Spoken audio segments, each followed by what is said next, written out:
Today we're talking taxes, and there are a number of bills that are being voted on right now, even as we speak. So the House of Representatives on Tuesday, November 2nd, introduced a new tax bill. The biggest change since 1986, by the way. They voted on it on Thursday, November 16th, and they passed it. So let's go over what's in this bill, because this will affect your taxes going forward. So first of all, right off the bat, the individual tax brackets. Instead of 7 brackets, there's 4 brackets. And those 4 brackets are 12%, 25%, 35%, and 39.6%, which is actually the same as the highest bracket right now.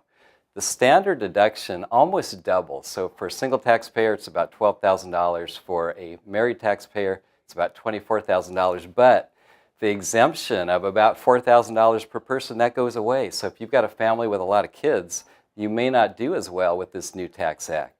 Then you look at child credit. Right now it's $1,000 per kid. It would go up to about $1,600 per kid. But then here's where there's a lot of discussion, is a lot of the deductions that we've come to like and enjoy to reduce our taxes, a lot of those are going away.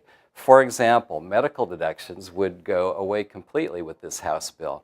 And that means you can't deduct your medical expenses if you have a year where you're sick. Or let's say you're retired and in a long-term care facility. Right now you can deduct those premiums.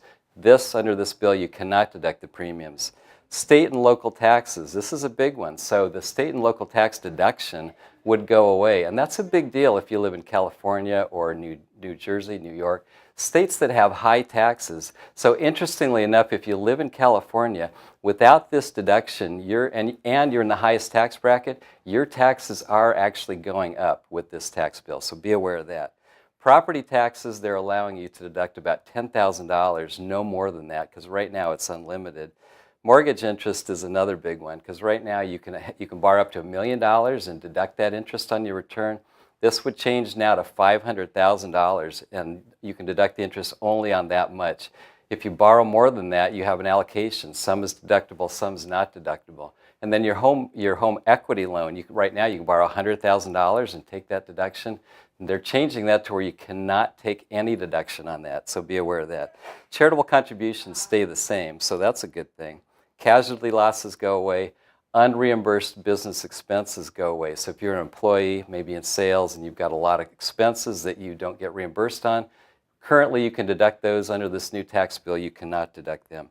Gain on sale of the principal residence. So right now, if you have a principal residence and you have a gain, if you're single, you can exclude $250,000 of gain, $500,000 if you're married.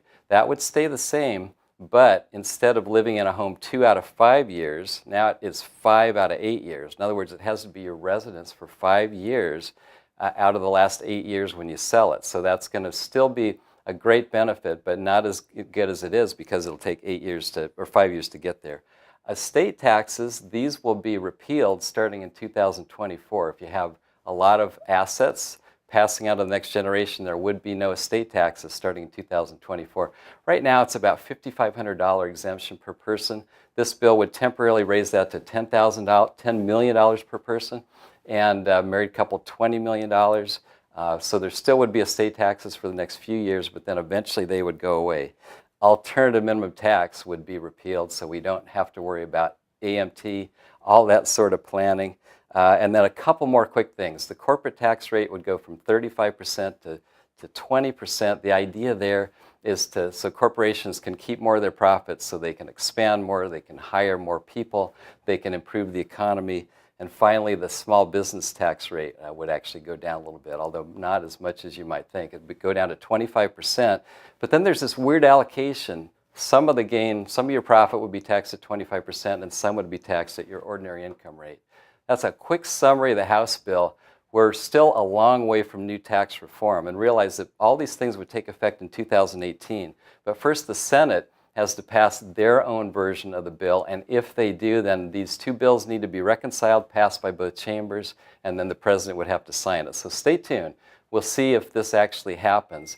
But for you guys right now, if this does happen, there'll be a lot of changes in 2018. 2017 will be an ideal time to do tax planning, because some of the strategies that are available right now will go away, and you want to take advantage of them in 2017.